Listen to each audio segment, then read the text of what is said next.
This is a Western New York Bigfoot Investigation Group podcast. This podcast is for entertainment purposes only. It contains no wisdom, very few facts, or life-changing epiphanies, and is only the opinions, hypotheses, and guesses of the podcast host. If anything of value is learned, it is by mere chance alone. Don't blame me if you suddenly think about something or anything in a way you hadn't thought about it before.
Well, hello everybody, Satchlings and Squatchers. Welcome to this Bigfoot Atheist Inquiry, Satch Squatch Random Live. And you know who I am.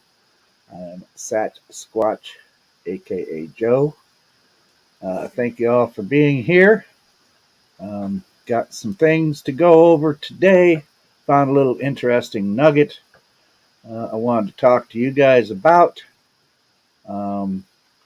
But first, I want to tell you a little something about what's going on and what went on today. Some of you know of some of the dire circumstances that I've found myself in lately. Out of work for 3 weeks, Jeep in the shop.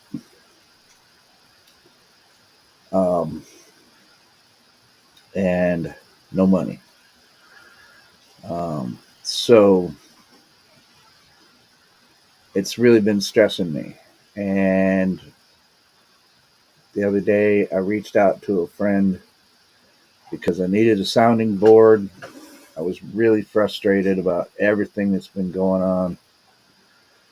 And so I reached out to him and left a message. And then I turned around and erased the messages because I'm like, man, I don't want to burden him with all my problems.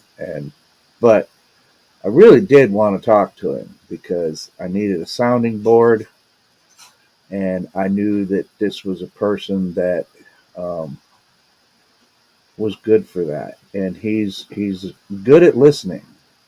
You wouldn't know what to look at him, but he's a very good listener. And I reached out to him, and so I wasn't expecting him to solve my problem or anything for me. I just needed somebody to listen to me.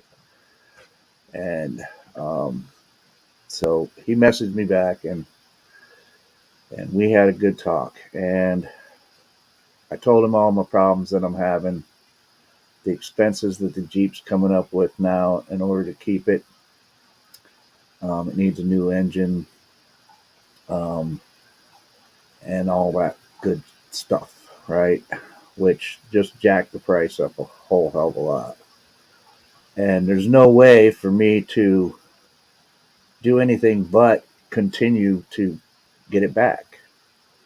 I can't afford, nor do I have the credit to go out and try to get a used car.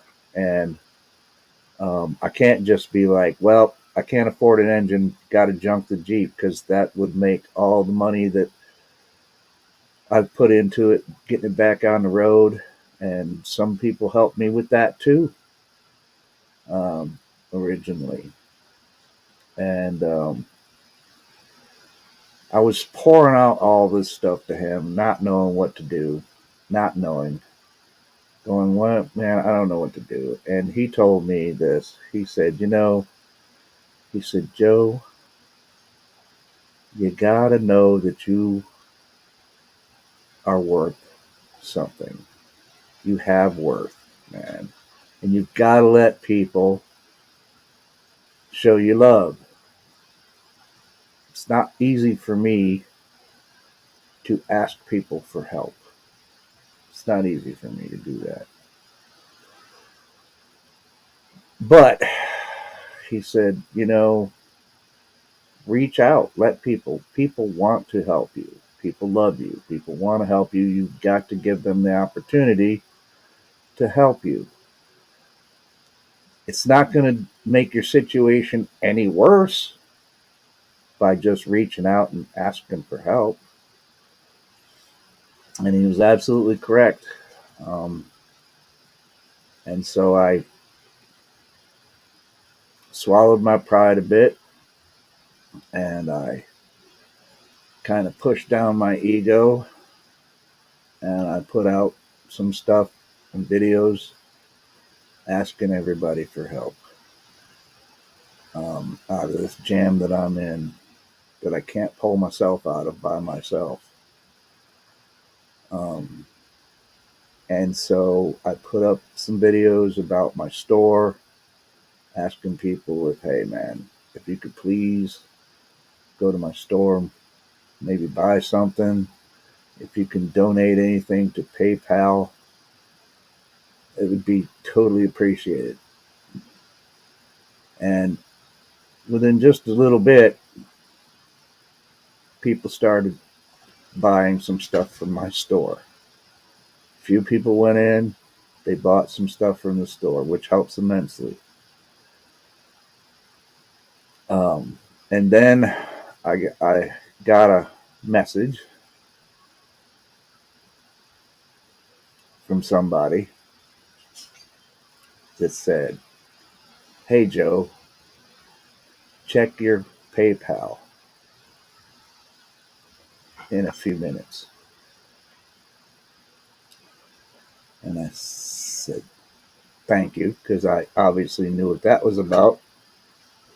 I thanked them and said, I will check in a bit. Thank you very much. I went into the PayPal and about fell out of my chair.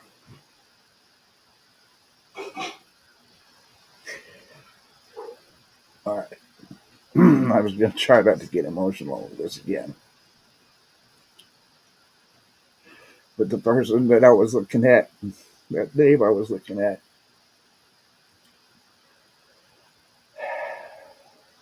they had donated $1,500 to my PayPal.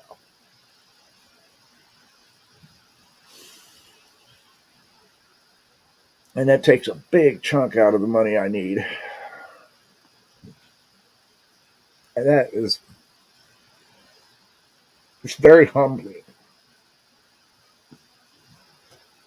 It's very humbling. I got good advice from my friend. He told me to reach out. And I'm eternally grateful for any help you guys can give me. If you can buy something from the store, if you can donate to the PayPal, I understand there's people out there that follow me and watch me, and they're not financially capable of doing it. I understand that, and that's fine. You guys support me by coming to this page and watching my silly ass up here. So you're all very, very much appreciated. And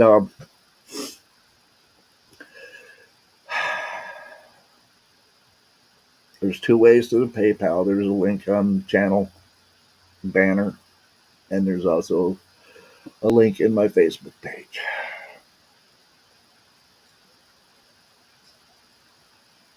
And if this is going to allow me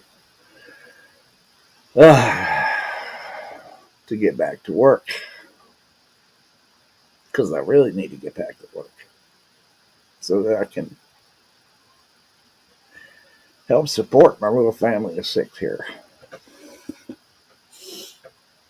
And so I can get back out at other times when I have the time to spare. I can get back out there and start getting some answers for myself about this whole thing that we're here for.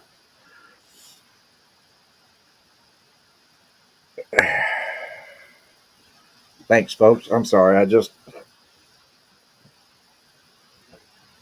calm now. Thank you. But I appreciate all your help, folks. If you can help out, that's great. Thank you, thank you, thank you, thank you, thank you. Give me just 1 second.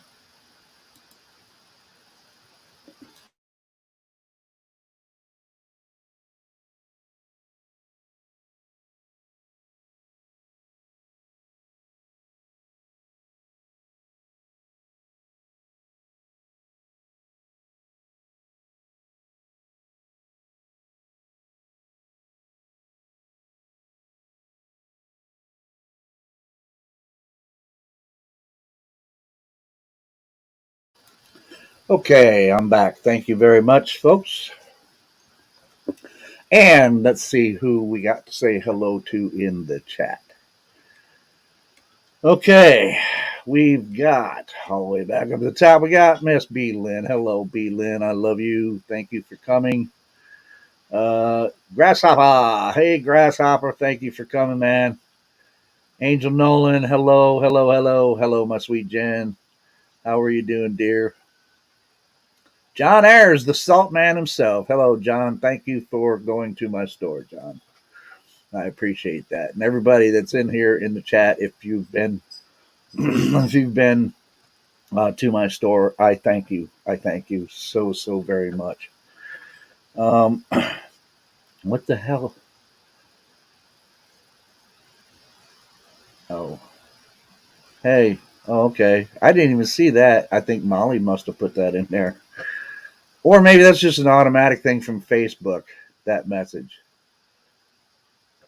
I haven't even seen that, and I don't even know how to deal with stars. But that's a way. I guess I didn't even know that was there.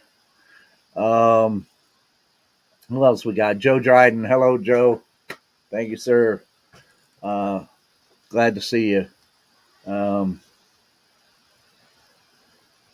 YouTuber Ultimated Judeo-Christian says bye all. Well, goodbye, sir. Or ma'am, whichever you may have been. Danny Staten. Welcome, Danny. Thank you for coming. Fighting the Checkway. What's up, man? How you doing? Thank you for coming. Going on down. Raptor Crazy. Hello, Raptor. How you doing? Thanks for coming. Who else? Mike S. Hello, Mike. How you doing, man? Thank you very much, sir. I'm glad you're here. Cindy Finn. Hello, Cindy. How you doing, dear? Glad to see you. All right, we're getting through this. Brian and Chewy go hiking. Hello, man. Hey, I'm watching your videos there, bro. Pretty cool, man. I love going out with my dog, too, and I can't wait to be able to get back out there with her.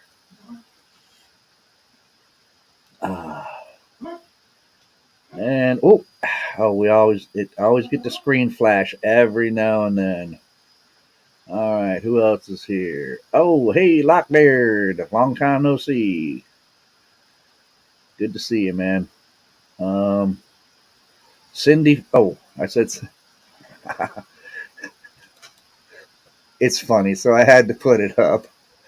She said, "I ugly cry. It's not pretty. It's okay, man. Crying is okay, man.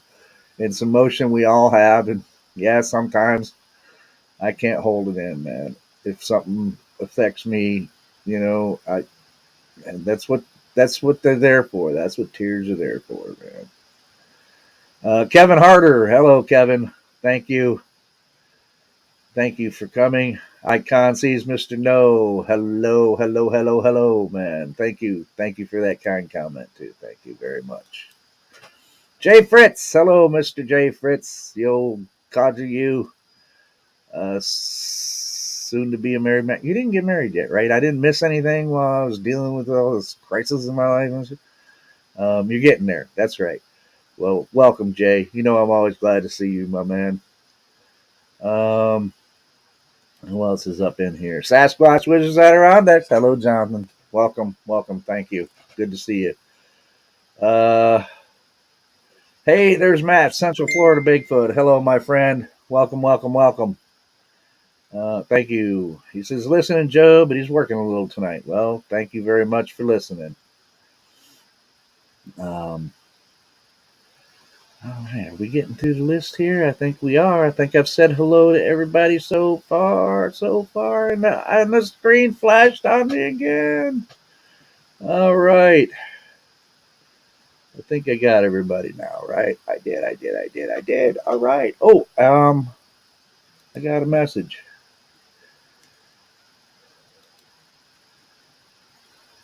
All right, John. Cool, man. I didn't mean to, but yeah, Jay went that way. Follow the trail. Follow that trail of Sonic Shake Cups. Yeah. All right, so guys, I was perusing through the interwebs today,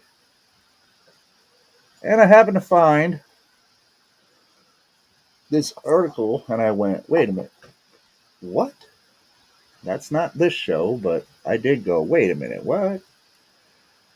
Um, the article was titled "New York State Biologist Throws Water on Bigfoot," and I'm like, "Is that clickbait, or what do you mean there was a biologist threw some water on a Bigfoot?" Or so I had to go to the article, and I started reading, and that's not what they mean. He threw like a wet blanket on it, like he threw water on it. It's like he said, "Nah, this is right."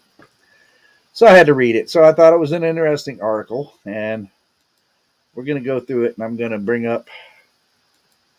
bring this up here, and I think we can all, well, if you can't, I'm going to read it for you anyway. So it starts out, there's the title: New York State biologist throws water on Bigfoot. And the person writing the article says, I was a kid during what I think was the first really big Bigfoot craze in the 1960s and 70s. I lived in those years in the Midwest, and I remember walking anxiously through fields of corn stubble, scrutinizing distant windbreaks in fear of seeing a big lumbering figure haunting the forest.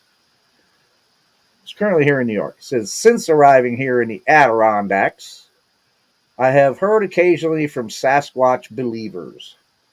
One guy very kindly sent me a photograph of a lumpy chunk of stuff that he claimed was the mold of a footprint. A really big footprint, as you might imagine. Yeah, pictures don't do any good, right, folks? The issue surfaced again earlier this month when state conservation and I'm not sure this when was this oh wait, the date on this was I'm way behind. This was 2012. I'm way behind on this article. But anyway, earlier this month when conservation biologist Gordon Batchelor dispatched a letter to folks organizing a Bigfoot convention in New York, a convention for believers, obviously, not actual critters. Haha. The mythical, oh, yeah. It said the mythical animal does not exist in nature or otherwise. Batchelor wrote in a letter, which you can read here in full, and you can click on it and read it, but I'll just read the part that he left here highlighted from the letter. I understand, however, that some well-organized hoaxes or pranks have occurred, leading some people to believe that such an animal does live. However, the simple truth of the matter is that there is no such animal anywhere in the world. I am sorry to disappoint you. However, no program or action in relation to mythical animals is warranted. Now, this was a reaction to a letter apparently sent, and they wanted protection for Bigfoot, right? They wanted some laws. And this was the answer that they got from this biologist. So I'm going to read that again. I understand, however, that some well organized hoaxes or pranks have occurred, leading some people to believe that such an animal does live. Well, first of all, it's not the hoaxes and pranks that make people believe it. Not most of us, anyway. However, the simple truth of the matter is the simple truth of the matter, right, is that there is no such animal anywhere in the world. Got a couple questions there. Has this guy been everywhere in the world? This biologist, has he? Maybe he has. I don't know. Um, Now, you notice it didn't say wildlife biologist, but it did say biologist. Um, there is no such animal anywhere in the world. I am sorry to disappoint you. However, no program or action in relation to mythical animals is warranted. In other words, now we're not going to do anything about protecting something that we say is mythical. Fair enough. And then, of course, within the article, they put up uh, this video. Grab that camera. I got it. This is part of the You see it? article, No, we're behind that tree. and I can't make it bigger. whoa. There it is. Anyway, There's the bear. it's pretty not a bear. What is unconvincing. that? He had to It's like a pick the bear. most stupid, What? A bear walking on unconvincing legs video that's brown around here. to go with it. Looked like a bear to me. Bears are black here. It looked like a bear. What was that? No idea. Okay, first of all, I have an idea. He had to pick the worst hoax video to show, right? In for the article, right? I mean, it's obvious. I watched the video, and yeah, the guy's reactions in the video too lackluster for anybody thinking they're seeing something that they've never seen before, right? So maybe it was a bear, okay? Maybe it was a bear, but I still don't think it was a bear because you know what? I've seen bears out in the woods. And my reaction to a bear every time I see a bear, a black bear, is not, oh, gee, look, there's a bear. I think it's a black bear. My reaction is, holy shit, there's a bear. What's he going to do? Maybe I should go in the opposite direction he's going. You know, they'd sound too calm. But anyway, much too hokey in that video. So he had to pick that one, of course, to support. Now, the article goes on to say, this comes as a woman is making headlines. Okay, here you go, guys. This comes as a woman is making headlines, including in Time magazine, for her claim that she has sequenced the DNA of Sasquatch. We all know who that woman was, too. So, let me acknowledge a clear bias. I side firmly with the Bigfoot deniers. That's what he says. The idea that some kind of shaggy, man-like critter still haunts the wilds of North America, let alone the Adirondacks, is fun but fanciful. It's flat earth stuff, and that's where I take exception to this whole thing. Yes, you need to be a critical thinker. Yes, you need to be objectively thinking, none of which flat earth people are. I'm sorry. To compare us to flat earth, people that believe the earth is flat, not even in the same league. So I take exception to that. It's not a fair comparison at all. Anyway, so that said, I think the lingering power of this story speaks to its enduring elements. We humans are drawn for some weird Jungian reason, or is that Jungian? I never knew how to pronounce that. Jung's last name, Jungian reason, to the idea of wild men haunting the untamed spaces at the edge of our world. Perhaps it's a hardwired legacy, gets this wrong too. It's a hardwired legacy of that long ago time when Homo sapiens really did coexist nervously with the more primitive and powerful Neanderthal cousins. Okay, first of all, um, I don't believe they were coexisting nervously. We bred with Neanderthals. It's in the DNA. They've sequenced it. So now I won't. And more primitive. Actually, Neanderthals really weren't more primitive than the Homo sapiens of that same era and time. They had different weaponry. They had different stone tools. But in no way were they more primitive than the Homo sapiens at the time. Um, I'll agree with the more powerful, probably. Yeah. In a wrestling match, Neanderthal would probably kick my ass totally. Um, but yeah. So even now, when wilderness is confined to scraps of dwindling parkland, don't like the wordage here. I don't know where this guy has been before he wrote this article, but here in New York, it's more than scraps of parkland. There are state forests covering this state, and they're not scraps of land. Some of them are huge tracts of land. Um, the Adirondacks are especially big. There's probably places in the Adirondacks where a person hasn't stepped foot. So, scraps of dwindling parkland, we are thrilled by the notion that boogeymen still lurk at the edge of our towns and suburbs. Who the hell ever said that Bigfoot or Sasquatch is a boogeyman? Don't like the language in some of these articles, right? It's not fair, right? It's not fairly written. As stories, I mean, this is his opinion, so everybody's got an opinion. They're like anuses, everybody's got one. As stories, I think these figments are useful and cool. There's a real mystery and power to the idea of wilderness or wildness, to the notion that something important exists in the vast non-human realm that surrounds us.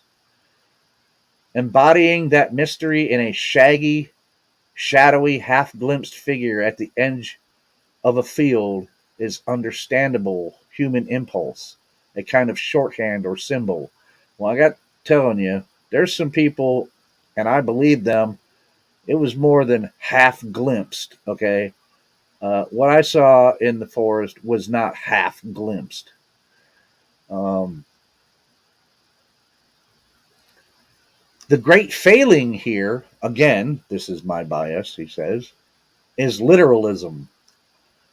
People who want Sasquatch to be true and real in the same way that, say, a crosstown bus is real or a DMV clerk is real are sure to be disappointed. Bigfoot's power is that he is a myth, a story. You won't capture him on film. You won't find. Now, listen to the language that's being used here.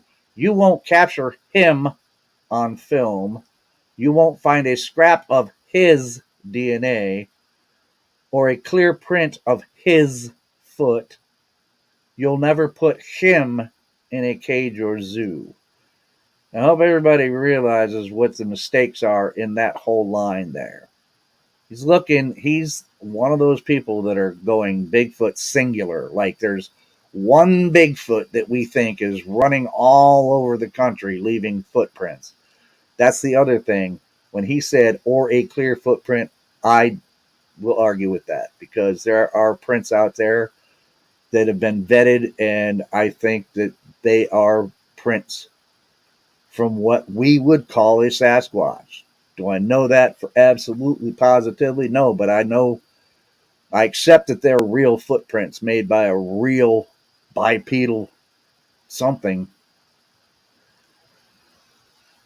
that's not human, or not Homo sapien anyway. Looks very superficially human. 5 toes, Bigfoot, you know. Uh, so that's the other thing. He's totally wrong about that. You won't find a scrap of his DNA. Well, okay. I won't argue about the whole Ketchum stuff. Totally discredited there. But look, you know what?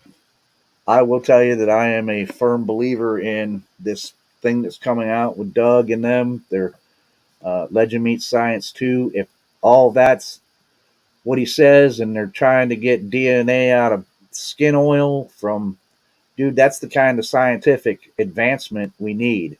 Yeah, so we didn't see it, put it there, but let's check the DNA. We might get some DNA. So, you know, I don't know where that's going to go, but it's at least promising and trying to move the ball forward, right? So won't get a scrap of DNA. I don't believe that's true. They're out there. Something's out there, and eventually somebody's going to come up with something that you can get DNA out of.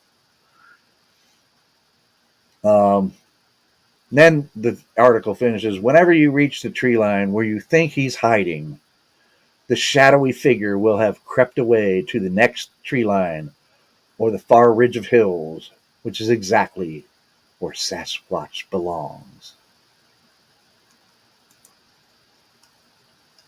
So, what did you guys think about that? Let me close this right here.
Okay.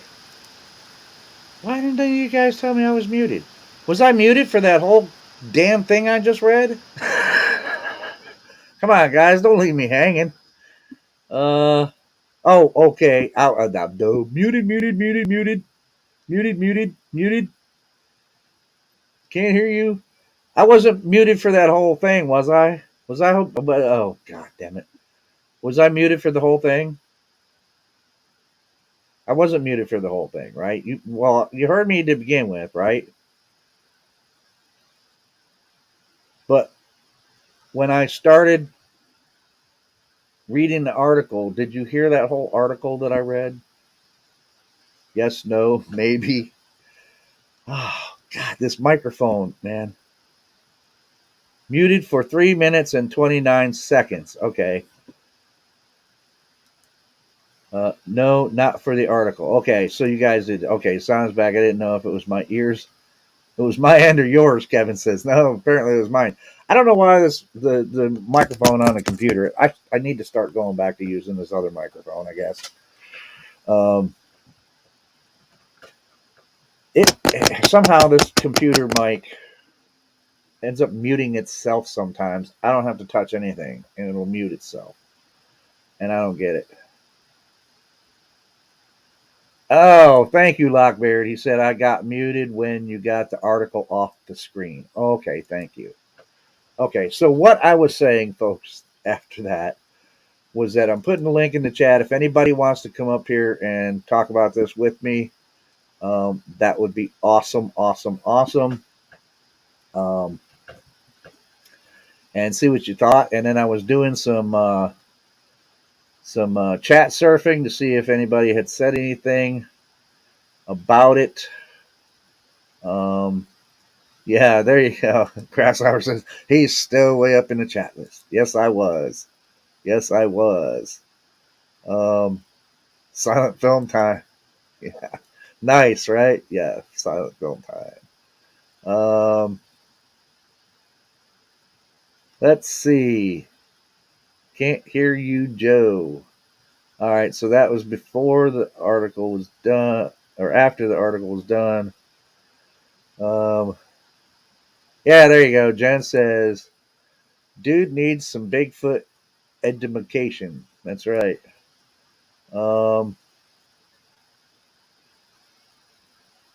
Yeah, Brian. Yeah, some places people just don't venture. Yeah.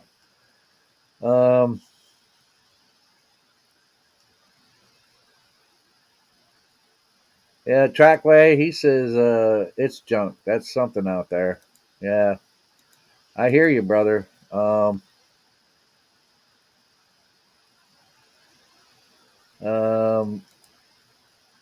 Angela said, Rapid Crazy Joe's right. There are parts of the Adirondacks that are not traveled much at all. Absolutely. If you want to get some remote area, and you don't really have to be in the remotest of areas. I mean, at least if my encounter is any indication to me at all, I wouldn't have called. No, absolutely. I would not have called that state forest the remotest of areas I was in. Nobody lives within that area.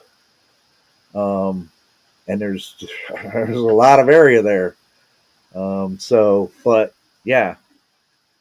Well,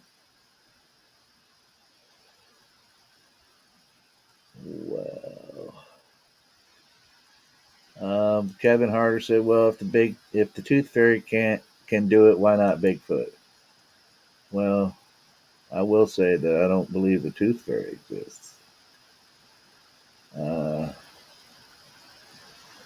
Angel Nolan says, "Finding Trackway many years ago, my mother and I had one cross the road in front of us." Interesting. Yeah.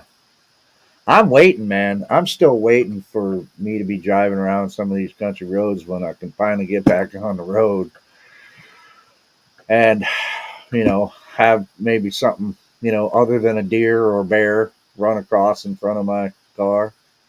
If I see one run across, that would be amazing. That would be amazing.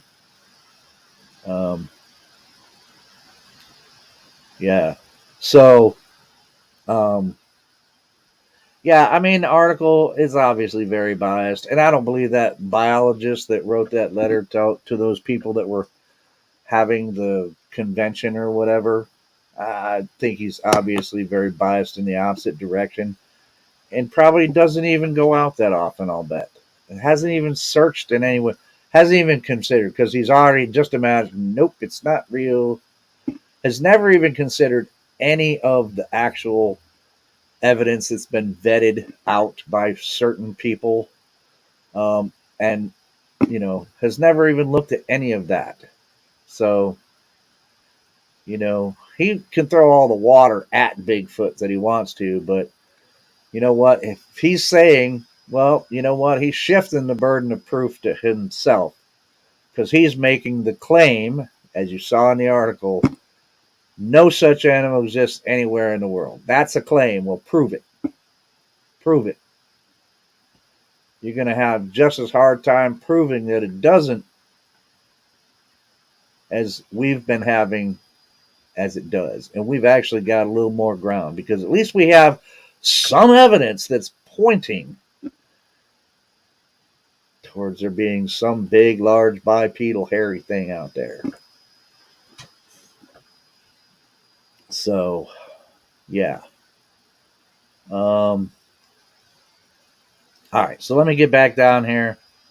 We got the article, blah, blah, blah, blah, blah.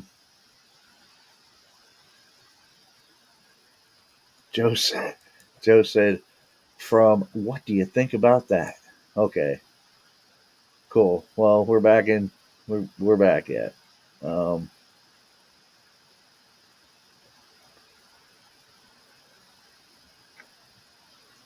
Yeah, there's that too. I mean, those are Homo sapiens, but that's funny. I mean, because there are tribes, man, that currently exist today that have no contact with people, right?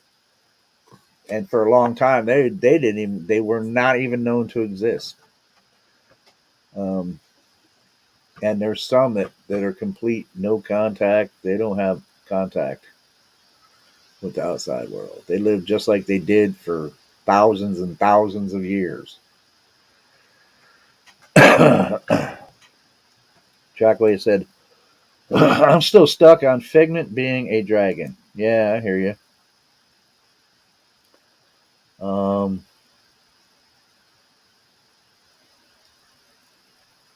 Oh, yeah. Kevin said, with the tooth fairy, I meant being in all places at once.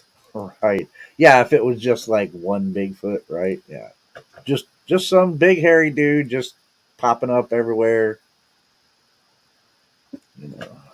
Yeah.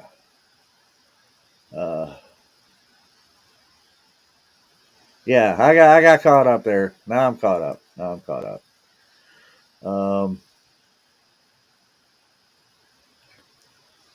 Angel said that was probably when Whitehall started their Bigfoot convention. Whitehall's only been doing it for what, 2 years now? 2 years? Yes. I think this year will be the third one they've done. So that was, yeah. Okay, so anyway, I can't add it right now.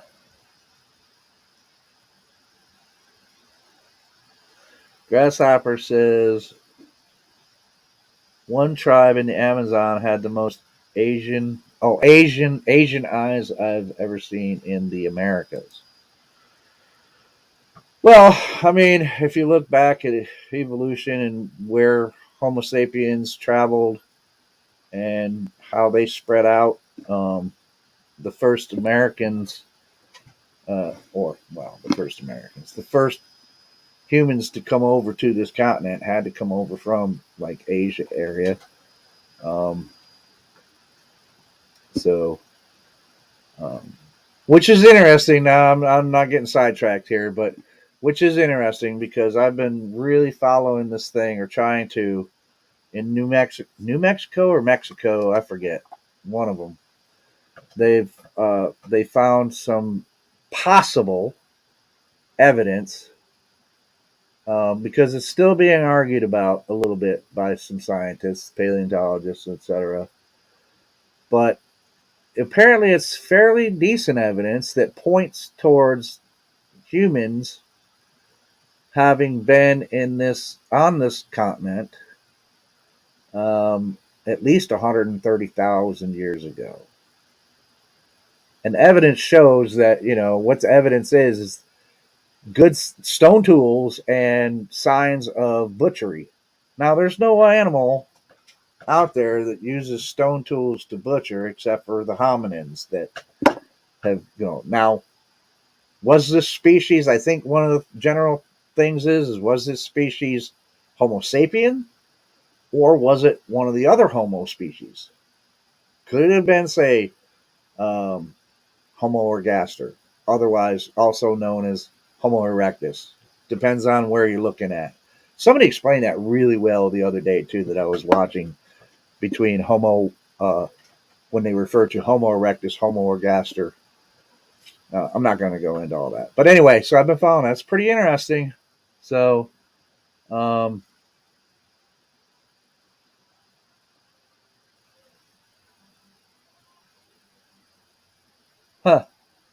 Well, there you go, Raptor. Well, there's a rabbit hole you can go down. He says this makes me wonder how many native tribes that are still in the western part of the United States we don't know about. There's areas in the west we've never explored. Not sure about that, but you know what? I'm not going to say that there couldn't be, right? It might be some, hey, hello, we've been hidden. We've been hidden. Uh,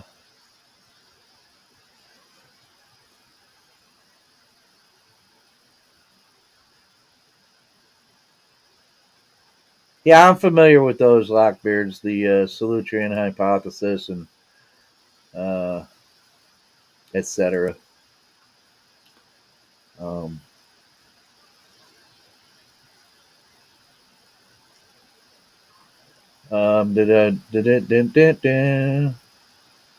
Well, Danny said, "Oh wait, here we go, Danny. I wanted to see this because it said."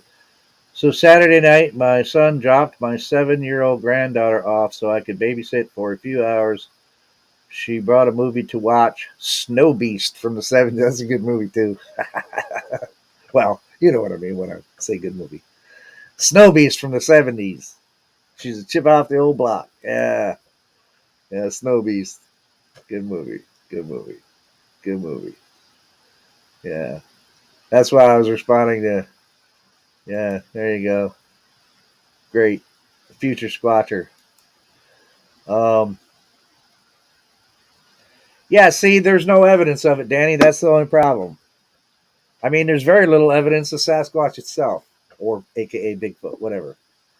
There's very little evidence of it. There's enough, and I'm telling you, that thing that I saw out there that I named Rasta, I think that's what a Sasquatch is. I don't know that for absolutely positively 100% sure, right? But what else is 7.5 foot tall, hairy, doesn't wear clothes, and would stalk deer? I don't know. I've pretty much ruled out every other thing satisfactorily of what I could have been seeing there. The only thing I have not ruled out yet, and I'm not sure how I would do it, is that suppose it was a 7 foot tall, hairy, naked dude that has some really weird genetic anomalies going on, like hypertrichinosis and a face that only a mother could love or whatever, that looks so, that. I mean, I haven't ruled that out. I don't know how I would. I mean, you can't go around knocking on somebody's door. Hey, you got this big 7 foot hairy dude, troglodytic son or something running around the woods? So I don't know how I'd find out if an individual like that lived in the area. Have no idea. But yeah, so yeah, there's no. I mean, I'm not even to that part about tool use like spears and so. I mean, it wouldn't be surprising to me if they did. I can't say that I'm not going to run around like all these other people. Oh, Bigfoot does this. Bigfoot does. I have absolutely no freaking idea, man. I just know that so far nobody has found any indications. There's no evidence of anything like that so far. Um, I don't put it out of the realm of possibility, but there's no evidence to support that yet. So, what else here? Oh, wow, that's cool. Brian says he just saw a hawk flying with a big fish in its claws.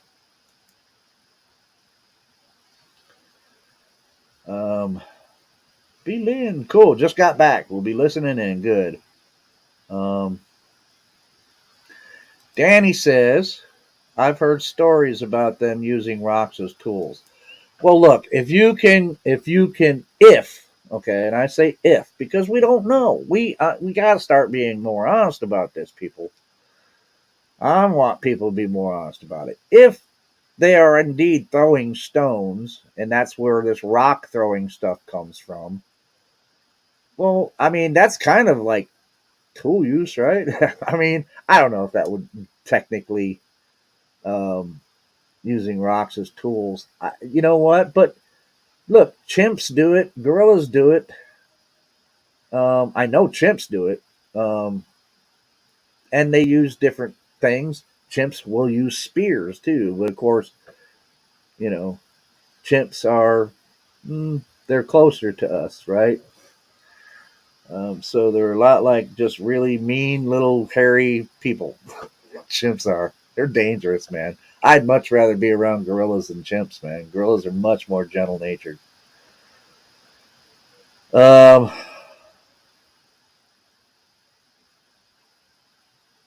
what? But anyway, yeah, the rocks as tools. I don't know. I mean, it's possible. Again, there's no absolute evidence of it, though, right? Um, but I could see if there's a Sasquatch living by the shore, or family or whatever, and they're getting clams or whatever, you know. I mean, they got to be smart enough to pick up a rock and break open something, right? So it's possible. There's just no evidence of it yet. Um, what? It says, what a Sasquatch is freedom. Captain Jack Sparrow. Okay, cool. Um,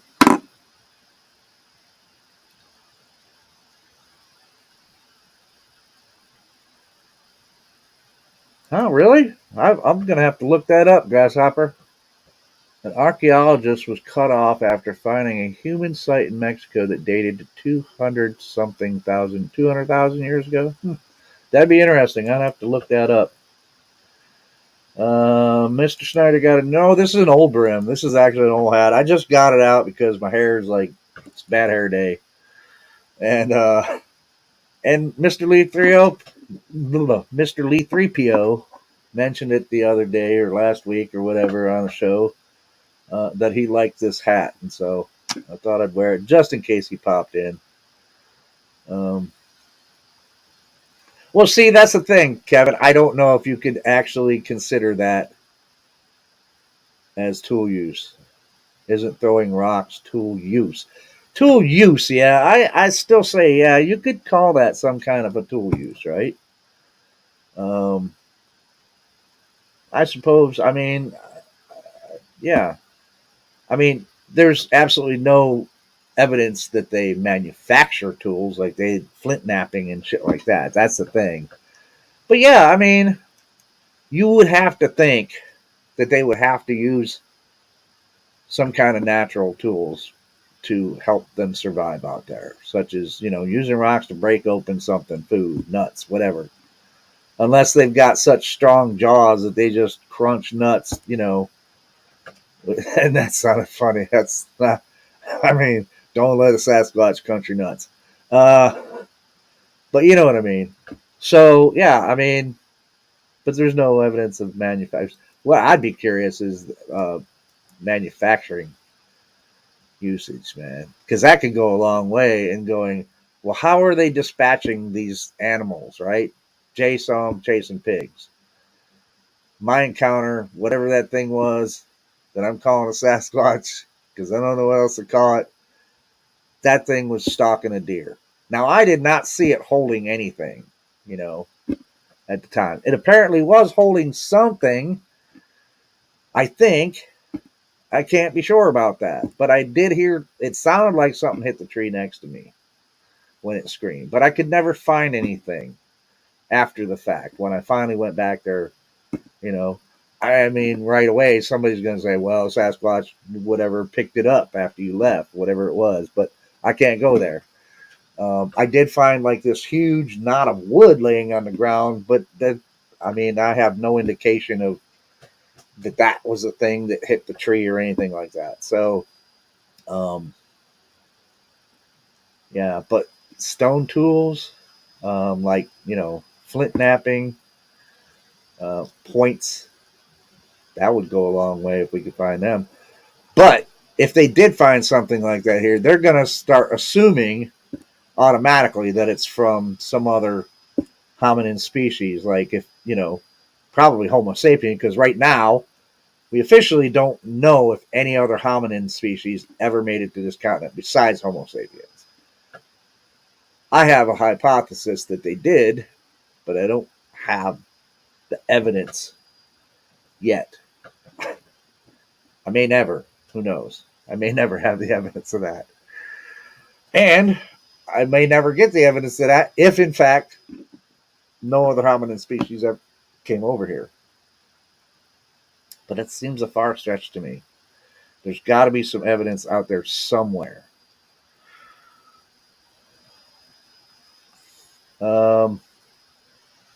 Well, yeah, I mean, you can look at it that way, Raptor. Throwing a stick to catch food is also a tool use. I suppose you could call it that. Sure, that's tool usage. Sure, absolutely. So yeah, that's yeah, that article is, of course, like totally slanted, but that's okay.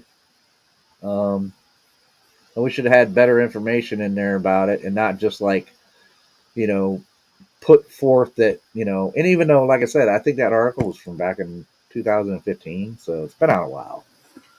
But still, just to portray, people talking about Bigfoot, we're all talking about one single entity, and to give that thought, that's not true.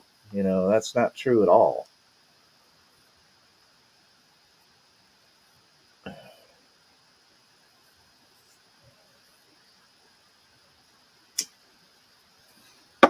Danny says, Bigfoot can snatch a tree up by the roots. He doesn't need a rock to open. Well, yeah, I'm sure they could snatch some trees out. I'm sure. Whatever that Rasta, man, he's big enough. He could have freaking ripped a tree out, or at least a young one anyway, Look, I'm not one of them that are going to be like attributing these super human powers or super Sasquatch powers of strength. I'm sure they're very strong. But they ain't just pushing down huge damn trees. I'm sorry, they're just not doing it unless they're doing it together. I mean, I suppose. But yeah. But still, taking a tree out, have you ever tried to crack open a clam or a nut with a tree, dude? Just saying. Just saying. Uh,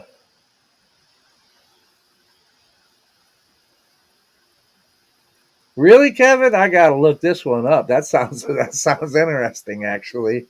Yeah, there's a well-known documented story out there about a Sasquatch using a tree trunk as a lever to try to turn over the rotting carcass of a walrus.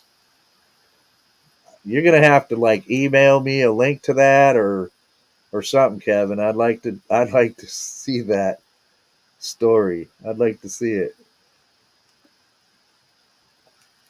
That would be interesting. Um, has anybody joined that I'm missing that I didn't say hello to? Mr. Haywood, there you are. Hello, sir. Thank you for joining. Um, all right, we're having some conversations, and you know what? Here you go. Here is the link in chat again. In case you guys want to talk, want to join me, somebody. Yeah, I mean, there are a lot of animals that actually do have tool usage. And that is why I think that used to be that one of the things that qualified something being in the human Homo genus was, or human Homo genus was tool usage, right? Um, but hey, there we go. Hey, Kevin. Hey.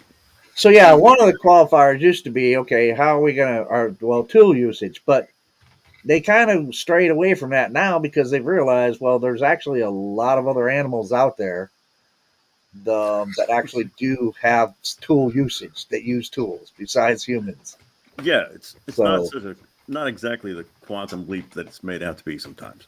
yeah, and I mean Lockbeard points it out. I mean, some of them is like otters crack a clam with a rock, crows drop walnuts to break them open. That's kind of like tool usage if the crow knows enough to drop it onto something hard. I mean, shrikes impale their prey on. I don't know what a shrike is. Do you know what a shrike is, Kevin? A shrike? Yeah. Lockbeard I'm says really shrikes not sure impale their about that. prey on spikes. I don't know what a shrike is.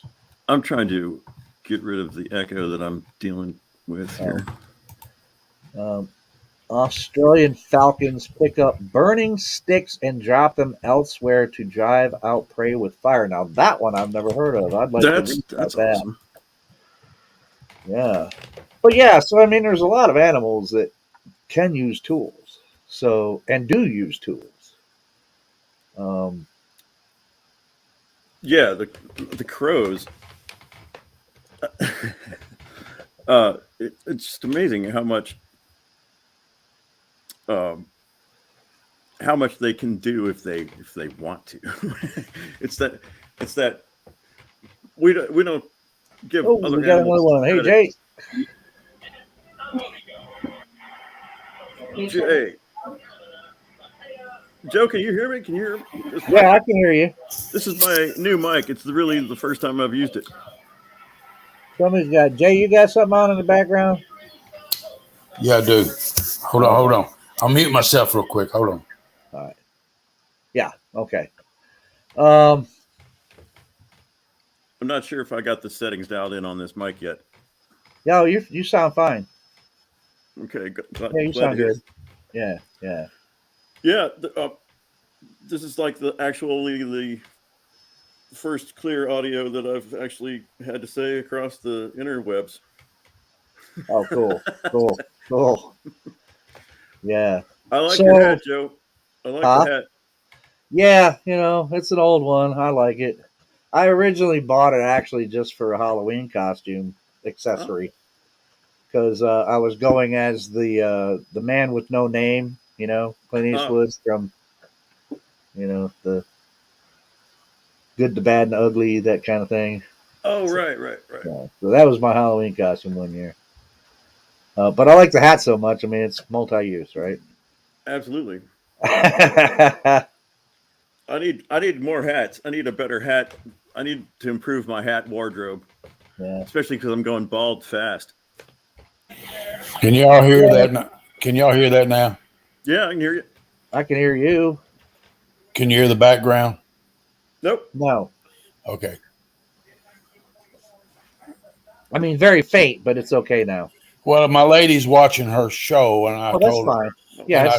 And it's not fair for me to tell her to turn her TV off. Okay. I hear you. No, it's very low in the background now. Okay. No problem. Okay. No problem. So yeah. So what do you think about that article, Jay? What do you think? That's the reason I came on, is because that really, stuff like that bothers me. I know what I saw. Yeah. You know what you saw. And you get a person like that just shuns it off like it doesn't mean nothing. Nothing we say could convince this dude. I'd like for him to come on. Why don't he come on to us? Of course, this happened 2012. Who knows? The guy could be dead by now. 2015, something like that. Yeah. Why don't people like that come on and have a chat? I love to sit down and have a chat with this guy face to face. You know what I'm saying? Right. I don't think he was really anticipating any such invitation, but you can imagine why that's sort of a quote from him is a matter of job security, I guess, especially for a state employee. Right. Yeah. I mean, I could get that, but Yeah, but the thing is, I mean, I don't mean to excuse it. I'm just trying to understand. Yeah, it. oh yeah. I don't like it either, and that really irritates me, man. Well, look, I'm not going to sit there. I think I have a good reason to say Bigfoot exists. Now, if the evidence proves out somehow that what I saw out there was not a Sasquatch, fine. It's never going to be able to get to that level of proof, man. But that's just not. You're never going to get proof that you didn't see it. Oh, right, because I mean, I know I saw that 7 foot tall, shaggy ass. I mean, if you change your mind about seeing it now, I'm not going to believe you. Huh? What's that? If you change your mind about seeing it, I'm not. No. There's no, Kevin. No, there's nothing in this world that can make me go, I don't think I really saw. No. I see that thing in my fucking brain every single day of my life. A lot of people have gotten to that point, though, where they changed their mind about what they saw. No, I know what I saw, but can I call it a Bigfoot? That's my issue right now. Well, can I call that thing a Bigfoot? Was Rasta a Bigfoot? I don't know what else box to put it in, man. So that's what I'm trying to figure out, and I want to do it in a rational, scientific manner, man. Well, I respect that very much. I mean, that's a tough thing for me to try to negotiate. That's the word I'm looking for. That's a tough thing for me to negotiate because I'm like Jay. It's like, dude, I'm out here. Yeah, and yes, before Jay's experience, Jay never really had an inkling about Bigfoot or anything. I'm different. I had an interest in Bigfoot since I was 14 years old. So I was always hoping to see something, find something, and I went years, and there was years there after the years started to wear on and on and on. And I was starting to think, man, maybe there's not as much to this as people say there is. And then, 3 years ago, stumbling through the forest looking for my damn hiking stick that I left leaning against a tree. That's a good reason. I'm going to get a hiking stick just so I can forget it, leave it behind, and maybe have a sighting that way. Well, yeah, but it irritates me when, just like you guys said, it does irritate me to somewhat. It's to some extent, but there's people that but it's the way the article was written. It was like, so you could just see the underlying, even though the language in it, he was trying to be diplomatic or whatever, and be very poetic or whatever. But you could, underlying that, you could sense the ridicule. That's what got me. It was the ridicule of it. What I've been evading for 50-something years, he was throwing right into my face. That's exactly the way I took it when you was reading that article. 55 years I kept that quiet before I finally came out with it. Had enough nerve to come on you guys' show and come out with it. And here I read, and you read that it just, the way he came, it just struck a nerve in me. It just like, I dare you, Right. Well, look, I don't want to ridicule anybody, and I don't want to be ridiculed. I have been, no problem. Even the people that are out there saying all this stuff that I just don't believe, I'm not going to ridicule them, but I am going to say, look, I don't agree with you, and you're not giving me any reason to believe that anything of what you're saying is true. But I'm not going to ridicule them and call them names or anything like that. Now, there are some people, I know probably there's some people that may disagree with me on this, but there are some people in this subject that do deserve ridicule. Some of them, most of them are like hoaxers. It's hard for me to disagree about that. And most of them are the hoaxers and the people that are just playing the games and doing like what Brent says, the Bigfoot LARP stream where you go out playing Bigfoot and everything you see and hear and blah, blah, blah. That is like the perfect verb for describing what's going on there. That's pretty ridiculous. But you're never going to get an argument out of me about something being out there because there is something out there. I want to know what it is, and I want to know the reality of what it is.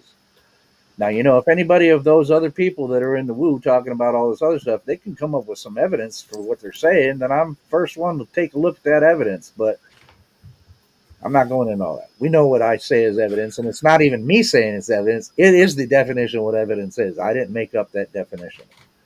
Right. Yeah. Yeah, but things like this article, man, Larf's it's like name. it's like I just read these articles. And I'm like, dude, have you even spent any time out in the woods? Do you even go out in the woods recreationally? Go camping for a week or something at a time, or do you do any of that stuff? Before you're like, oh, Bigfoot don't exist. And everybody that says that Bigfoot exists are either crazy or they're imagining shit, or Yeah. I don't believe that, man. There's enough evidence from my own eyes and from previous shit that people have shown me. Like, I'm a big thing about the footprints, man. You got to wonder what kind of stories have come his way as a professional biologist person. Yeah. I wonder. I'm probably sure he's probably heard a lot and he's probably talked. But it's like, dude, why don't you invest? You don't even have just a tiny bit of curiosity as to why all these people are saying they encountered something. He's just afraid to show it. I mean, it may be that case. Maybe it's like, look, man, I don't want to be like, I'm curious about this because maybe it's his job or whatever. I get it. I can't fault somebody for that. But, look, I heard a story today. And look, I want to encourage everybody, if you have not listened to or are familiar with, listen to Nicola Valley podcast with Sheldon Cuisance. It's pretty good. He has encounters on there, and I was actually listening to it today. It's his latest one. What's that again? What's that YouTube handle? It's called Nicola Valley Podcast. Nicola Valley. Yeah. All right. And it's the host is Sheldon Cuisance. He is a man of the First Nations. I'm not familiar with that at all. Yeah, he's a man of the First Nations. He just had his first. He put on his first convention up there where he's at. But anyway, he was interviewing this couple, First Nations couple, about their encounter, and I found it very interesting. And there is a totally big, and we're going on a little different track here, but there is a big difference, and we all know it. Big difference in the way that the First Nations people look at this than us pale faces. There, I said it. Oh, he's racist. He said pale face. Joe's racist. He said pale face. Also known as the Wasichu, I think. Yeah. So they look at it totally different. And there was a few things. I'm not going to give the whole thing away because I don't want to spoil the episode. I think you guys should go ahead and go to that. Nicola Valley podcast and listen to it, but he said some things that caught my attention in there. And like I said, I can't say that everything that he recounted actually happened, but I can say this. I have absolutely zero reason to not believe that what he said was every word of it true.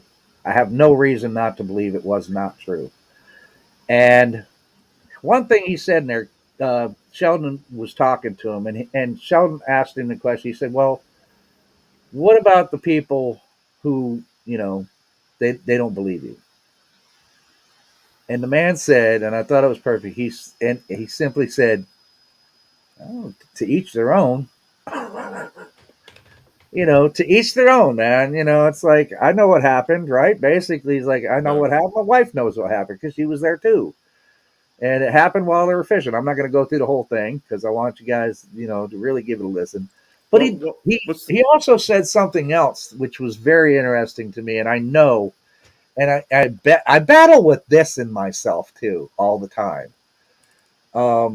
And that is, he said, they were talking about it, and he's had two experiences, this gentleman. Again, no spoiler alerts, but he's had two. One when he was 7 years old with his mom, and they were in a canoe on a canal. And he saw one when he was 7. Now, then he saw one again later on in life with his wife. So he's had two encounters with him. And he was Hey, Leon.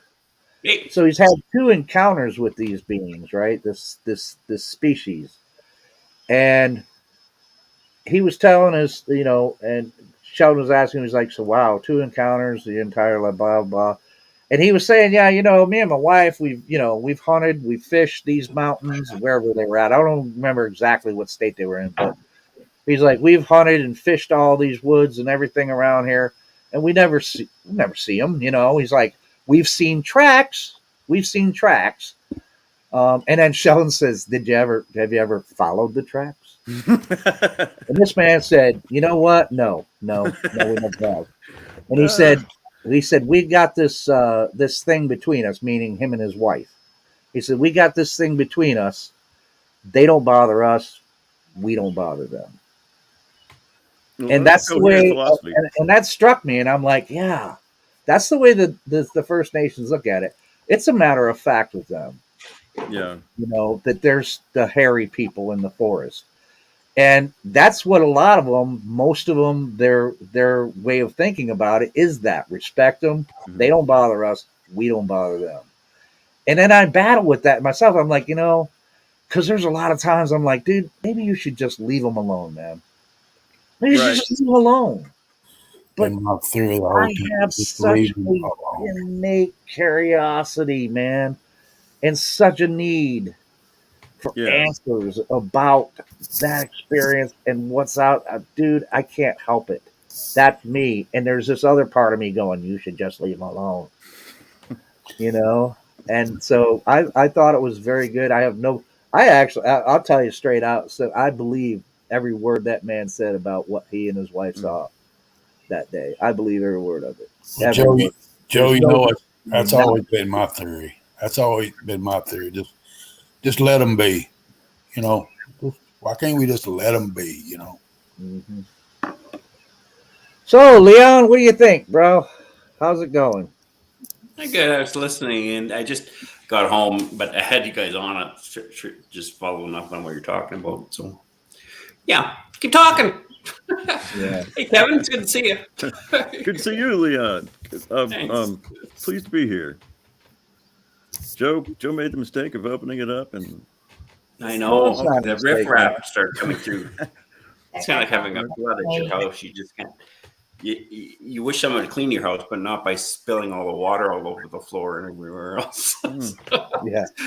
Once it's out there. That is a good way. That's actually a good way to start cleaning your kitchen. Yeah.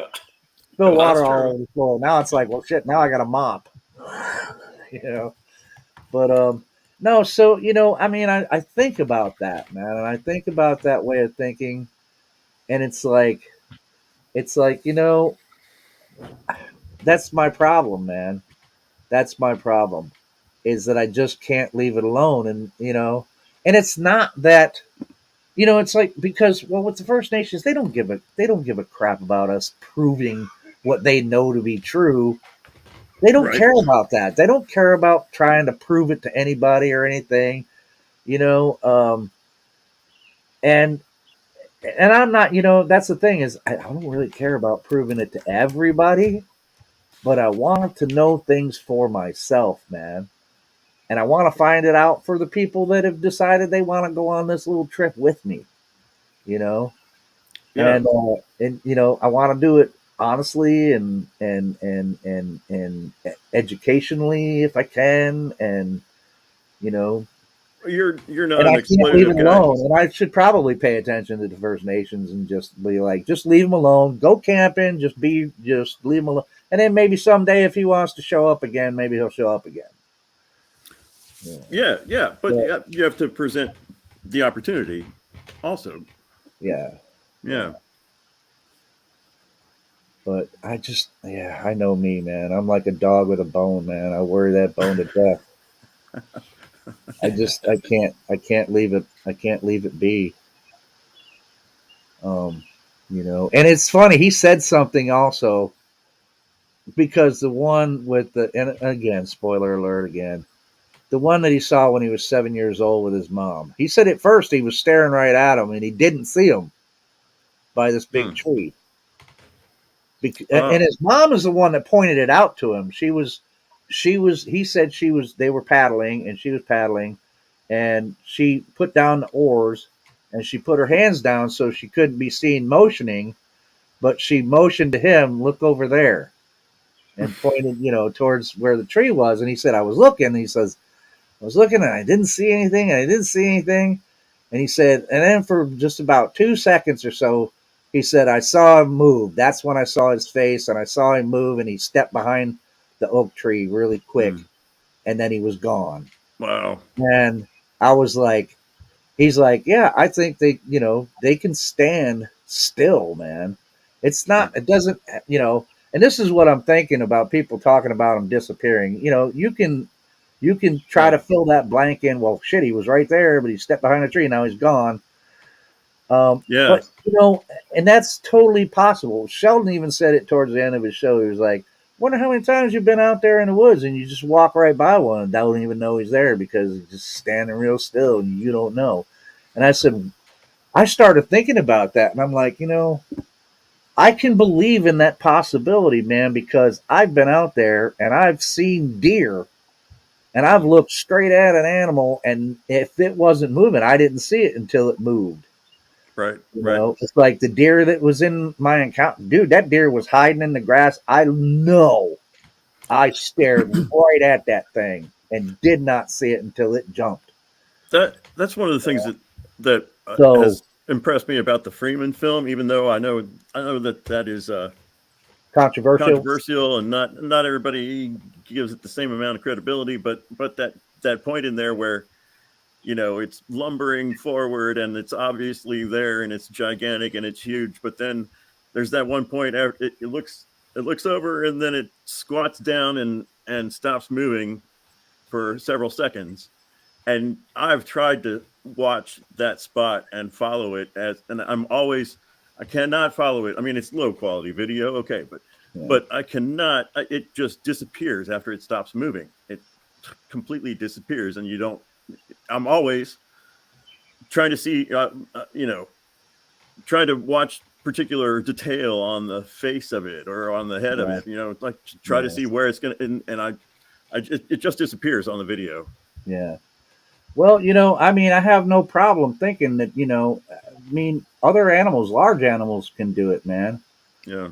I was looking right at the bear that I saw with my dog and didn't realize it was a bear or anything until it actually moved. I did eventually see something sitting there that my dog was growling at and quietly woofing at because I think she was a little like, I don't know what the hell that thing is. But there are animals have that ability, man. They can blend in, man. They live out there. That's the deal. They live out there and they can blend in really well. And you can be looking right at one, man, and not see it until it moves. And so can a Sasquatch do that? I don't put it past it. That guy was like, dude, I was 7. I was looking hard and I didn't see it at first, man. It was looking right at us. I did not see it or even recognize that it had a face until it actually started to move. Wow.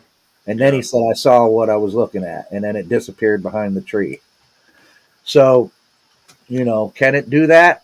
Yeah, apparently, because I believe what he said. Now, is that magic? No, that's not magic. That's the ability of that Sasquatch to use its surroundings to vamoose and get the hell out of the area, or at least where you can't see it. Have you heard Chris Noel's new theory about the vanishing Sasquatch? I don't even want to know. This is not a joke. His new theory is basically that when that happens, when people report, seeing it just disappear, what they were actually looking at was a ghost of a Sasquatch. Oh God! Are you kidding Flesh and me? blood Sasquatch does not do that. But if you are witnessing a ghost, then yes, they do sometimes just blink out because they can do that. Okay. And I'm not making that up. That's exactly what he said on his most recent interview, which was like yesterday, right? I tried watching some of that. Yeah. I tried watching some of that until they called me stupid for asking I saw some of your questions on screen. Ridiculous is what they were saying. So, but yeah, something like that, man. I gotta, I gotta be I like, wanted wow, to hear man. what Leon was thinking about that. Oh, Well, I think the thing that drives me crazy. Sorry. I'm Go hearing ahead, somebody Leon. talk. What do they say? That I was just heard a Jay female had to mute. Jay had to mute himself. Oh, I see. Background. I think it's, I just finished watching a debate between, oh, hell, who was it? Well, Dr. Dave is his kind of handle online, and this other guy he's from, I think, Prager University. Oh, it's not even a university, but they use like it's Prager University. It's kind of a, you know what I'm talking about? Dennis Prager, that one? Yeah. Oh, I've heard And of him. and so these two guys were debating, and I thought about that Christopher Noel thing, because Professor Dave was just saying to the other guy, who's a doctor, he says, "You're lying, you're lying, you're lying, you're lying, you're lying, you're lying," and the guy goes on expounding in his toss salad approach of all these great 50-cent words. He has no idea what he's talking about because it's not his area of study, and the other guy's just saying, you're lying. He's lying to you guys. This is all lies. He said and he's doing this, and what were they talking about? I'm getting older, I guess. I don't know. I'm at the point, like with Christopher and maybe these other people, man, I'd almost like to have a live debate with them and say, you have no idea what you're talking about. You have absolutely no idea what you're talking about. And with Kevin, one thing that when I was up at that, I was one of the speakers at Merit there, where Sheldon had his conference, and it was kind of funny because a lot of people were going down, that were speakers, were talking about all these guys, the sacred people of the Bigfoot community online, and I'm thinking, oh my God, I'm going to be stoned to death out in the parking lot by the time I'm done talking. I go through all these people are dropping these, highfalutin names, and everyone, if you could just get into Bigfoot, you're going to think, oh my God, these are great, stars of the Bigfoot community. And I'm just going through asking them in question form, though. I'm not pointing on anyone's thing, but I'm asking them, if you come online, you're going to see these channels. How are you going to figure out which channel to follow? These are the characters you're going to meet. Have a whole collage of 50 people on the overheads. Okay, you're going to run into these people. How are you going to tell whether or not they have anything beneficial to help move this forward or not? And just posing questions, because I know there's no use trying to confront anybody or whatever like that. I think I lost 8 people or 10 people, a group of 4 and a group of 6. That's right. One was on Christopher Noel. The other one was when I didn't attack Moneymaker. Let the evidence just stand for its own in regards to Moneymaker. But the idea of going around and thinking that this is helpful in some way, I don't care what people think in regards to, if it's delusional and you're buying into delusional thinking, helping a person who is delusionally thinking and defending a position, if he's not delusional, see, I can actually give some grace to someone who's delusional, meaning without enabling them. They're just not healthy, and they need a delusion to keep their psychological structure in their system functioning, to help them function through the day. But it's not doing the best they can. Yeah, you know what I mean? But I mean, when I'm dealing with delusional people, you don't try to get them out of the delusion, but you don't reinforce the delusion. But like you said, when he's on these shows, like the other day, I'm just thinking, this is not helping this guy, and you're not helping him either, because you're thinking that it's just his story, it's just his ideas. It's like Ron Moorhead on his, quantum Sasquatch theory. I'm just thinking, you have absolutely no idea what you're talking about. Thus, I'm thinking about that debate I just finished watching, where I just said to him, if I was on stage, you have absolutely no idea what you're talking about. Tell me what you're talking about. And he'll go into all this toss salad approach kind of thing, verbiage, diarrhea, and it's garbage. Yeah. But we're attacked because we're being too mean. These people are playing us. And if you don't realize that all of us are gullible, including me, and I teach this stuff. And if you are sincere and you're curious, that's the first line of defense is come after. Because if you're curious about a topic and you come online to investigate it, you are now open because you're curious about what you want to study. But what you don't, and you're also sincere, fairly intelligent, fairly honest, you're thinking that the channel and the narration you're going to hear, especially the narration, man, that's a hypnotic state kind of thing, like especially the way Christopher talks. Oh, my blah, blah, blah, very Yes. Sit around the fire, kids. Put your blankies on. I'm going to tell you a story, No, and you're going to get sucked right into this moralistic whole cadence. Yeah. Like it's crazy. But the idea to sit here and say like I'm doing a show coming up. I can't tell you at all about it, but we're getting together. I'm hoping to get together with some really good power people in regards to how the mind works and how you get deceived. And it's not healthy as a society, as a community. Bigfoot is a community. It's a system. And the system can only be as healthy as reality. It stays within solid balance of reality. This is why evidence is important. Science is important. It helps you stay solid in your sense of self. If you're into delusional apathenia thinking, scientific thinking, all the ideas are up here. Well, that's nice, but it's not going to make you solid. Solid's down here, not up here in your mind of soup.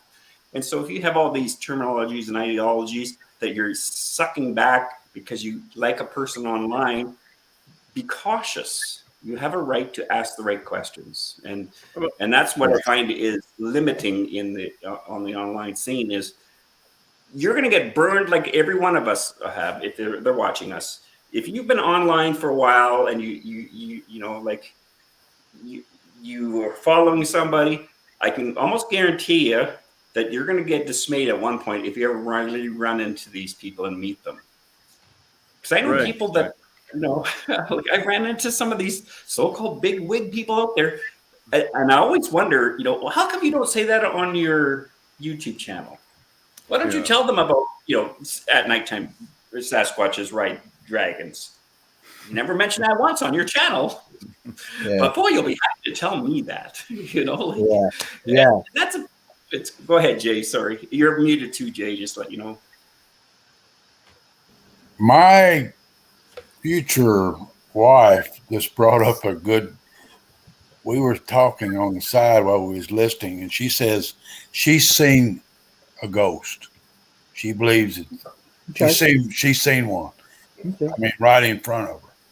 And she was talking, and that's something that I've always had. I didn't believe in. I've never believed in ghosts until I talked to this lady and she told me what she saw. And she was sitting there listening, and she says, "Now wait a minute. If this thing is an animal, it had a heart, it had a brain, and if it's like us, supposedly kind of like we are, would it maybe not have a soul also?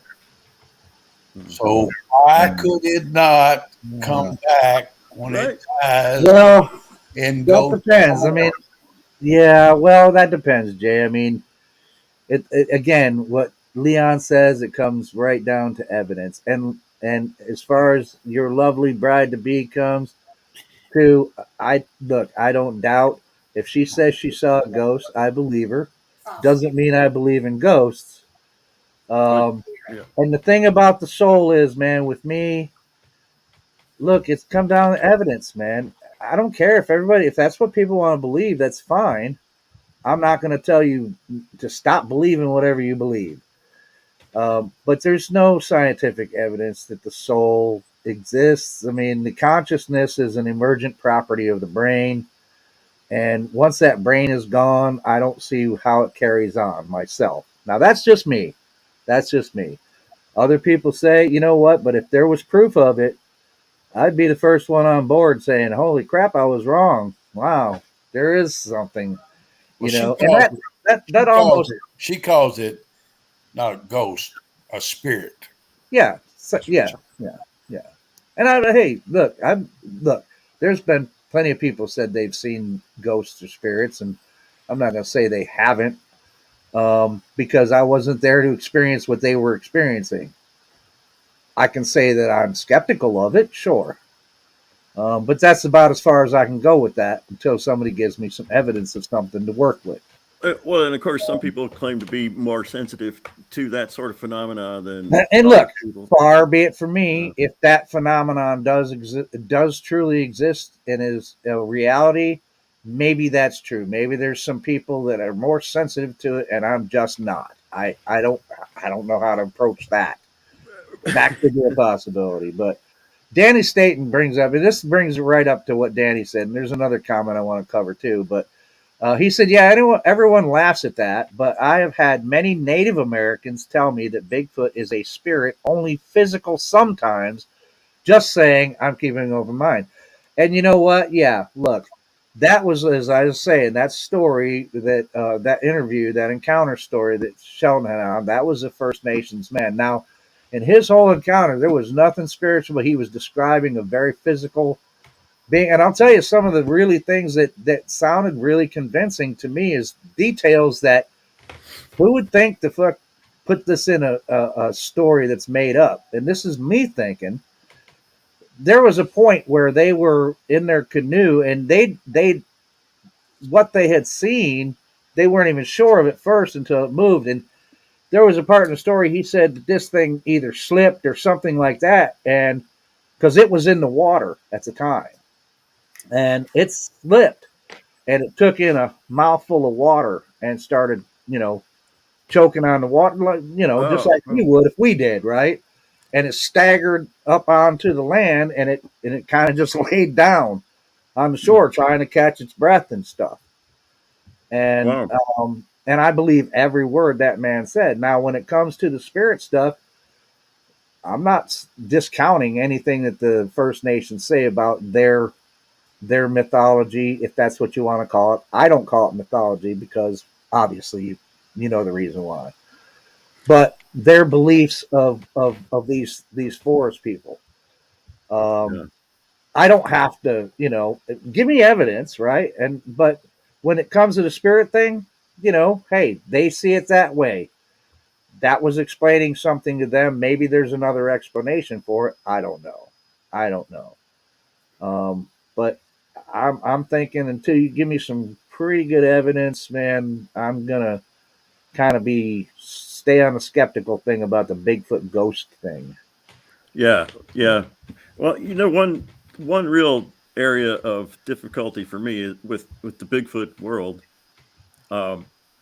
is that I think a lot of people have a lot of very good knowledge and like strong points, and they know what they know, and then almost always there's even regardless of how sophisticated and knowledgeable the person is, there's always something that I completely disagree about, and that that just seems completely ridiculous. And it's like that with almost everybody. And like I can't figure out, I haven't found anybody who seems completely grounded, or unless they overdo it and err on the side of skepticism, which is a sin in itself. Well, do you ever feel like that though, Joe? I mean, there are people that you like agree with about a lot of things, but then there's this one thing that sure, absolutely. There's people that I respect and care about dearly that are in this subject that are good people, and they're trying their best to do all the things like thinking critically, objectively, etc., not just jumping to conclusions. And I fully, but yeah, some of them have some ideas that I'm like, dude, I don't know where you're coming out with that one, but that doesn't discount everything, I mean, it's just that one area we don't agree on. Again, I know a lot of the people that are out there trying the best they can to use scientific methods to figure this out. They still put a lot of stock in the tree structure thing, and I don't. But I only do because I'm very strict. There's no evidence yet. I'm not saying that Bigfoot can't do that or doesn't do it. Right. I'm saying so far what I've seen, there's absolutely been no proof that anything that's been claimed to be a Sasquatch structure has been proven to actually be a Sasquatch structure. That's all I'm saying. Not saying I can't, but you got to find the evidence that goes along with it to show it. You know. I want to jump in on this one. I want to jump in on this one. But the bottom line is, look at tree structures that on the narrative online has nothing to do with Sasquatches. Learn forestry stuff. Learn how to track, how to read tracks. I think I love Neil deGrasse's quote when he says, "The biggest mystery in the human being," I don't know if I can get down pat exactly how I worded it, but you get the idea, is we believe that we know enough about a subject that we think we're right, but we don't know enough about the subject to realize we're wrong. And that's in a nutshell what the problem is. Everyone is into the apathy and the scientific narration of the topic, putting it down onto the topic, and heaven forbid we start off at the topic. Again, I talked to Joe about this. I want to do a video about how do you take in information? Like, how do you take in information? It sounds like this is a basic question. Well, you just observe it and you do this kind of stuff. Yeah, well, that doesn't mean anything to the general population, I think. So I want to do a video. I want to do a video of this is your brain. So this is your brain. How does the brain take in information? This is a sponge. A sponge is your brain. Then you have the topic, and it's a glass. And in the glass is water. Water is the topic, Sasquatch. Over here, I'm going to have a whole bunch of different bottles of water, different bottles of food coloring. Sasquatches have ESP. Sasquatches are affiliated with UFOs. Sasquatches are quantum Sasquatches. And I'm going to take each one of those food colorings and put it in the glass of water. Now, the clarity of what we're looking for is Sasquatch, not the ideas of Sasquatch.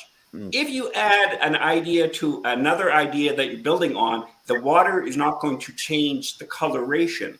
But now and then I'm going to take all that colored water, put it into a clear glass basin, and take the brain, a sponge, and pop it in there. And that's what's happening to people online. They can't help it because they're trusting. They hear the ideas. The brain absorbs all the ideas. Now you got it in your head. You haven't vetted any of the information. You just heard the information. Now that's colored your capacity to know how to look at solid evidence clearly. And that means you're going to go into Kookyville. Sorry, if any of you have been raised in dysfunctional families like I was, I had to negotiate out of Kookyville because everyone around me was delusional thinking. But I didn't know that.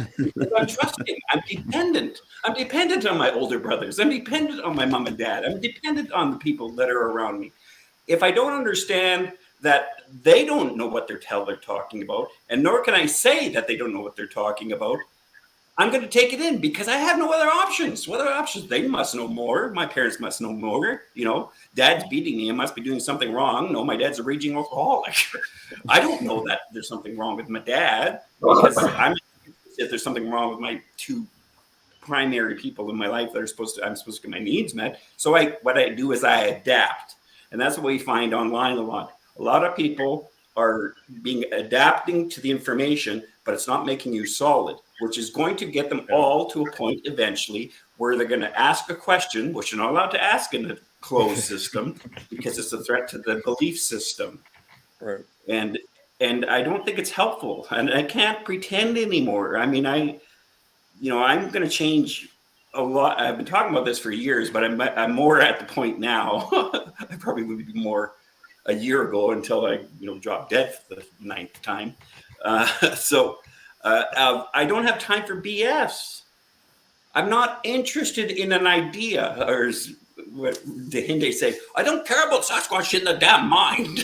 I want to know about how do you find a Sasquatch. Look, if I want to know how to find a deer or a grizzly or a cougar, I talk to my guide friends. They will tell me how to track them down.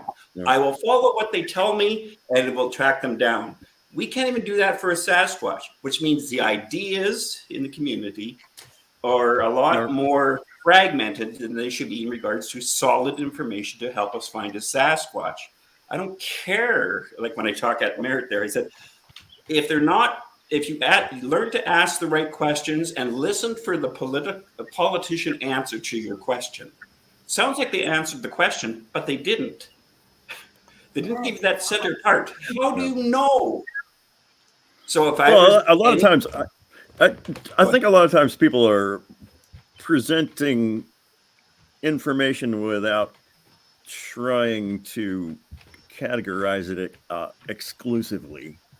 There's a lot of, I think there's a lot more of this is something interesting. I don't know exactly what it is.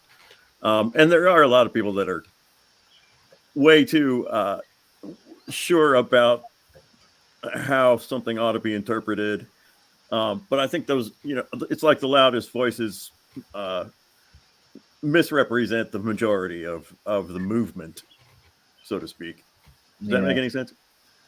Yeah. Well, no, and it does, and that's what I mean. A louder noise. It's like when people are you're in a discussion with somebody and somebody's talking louder, as if talking louder means that they have more truth to what they're having to say. I just watched that in that debate. The professor at the college that was getting just roasted by Professor Dave.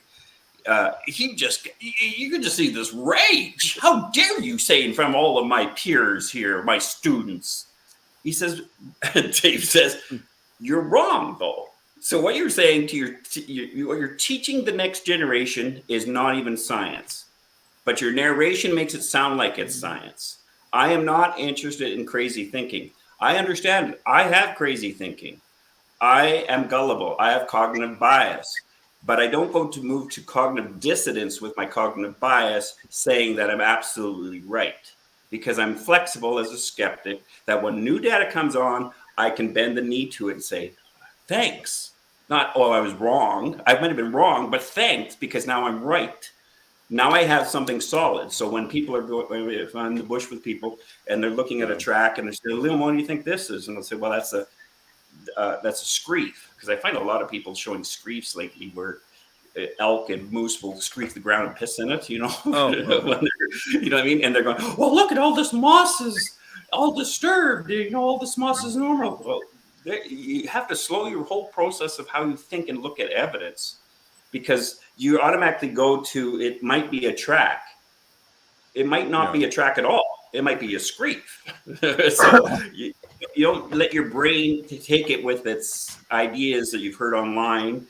And you can usually tell when people have been influenced by online, because you start hearing terminology that I've never seen a Sasquatch, never believed in a Sasquatch, never looked at any videos online about Sasquatch or anything like that, but they're using terms. Well, they drop marbles from the roof, okay, well, or from the ceiling. Well, I know where that's come from.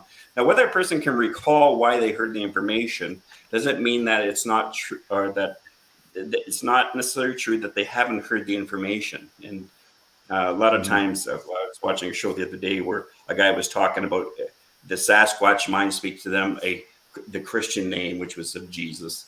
And I'm thinking, if you, and the same person's claiming that they were raised in a fundamentalist evangelical upbringing. If you've ever sat in a pulpit, I don't care how old you are, you've heard that name mentioned. It's now in your file cabinet, but your file cabinet has gotten bigger and bigger and bigger, so it's buried in the file cabinet. And what will happen is that idea will come in as a new idea. I never heard it before. Now, probably because you heard it from when you were 13, you're 40 now or 50 now.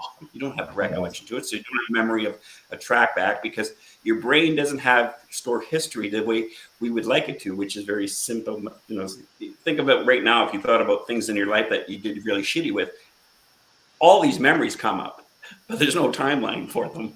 Right. You know, you reflect on it, you can say, oh yeah, that happened when I was this. But that's not how your brain works. It's just like this soup that comes up. It's stew, qualitative, carrots, all that kind of stuff. So go ahead, Jay. Well, with so far, and you're muted, Jay, but as comes times with certain times when you're doing a podcast and you're a podcast host, you have business that you have to take care of, that you may have to see.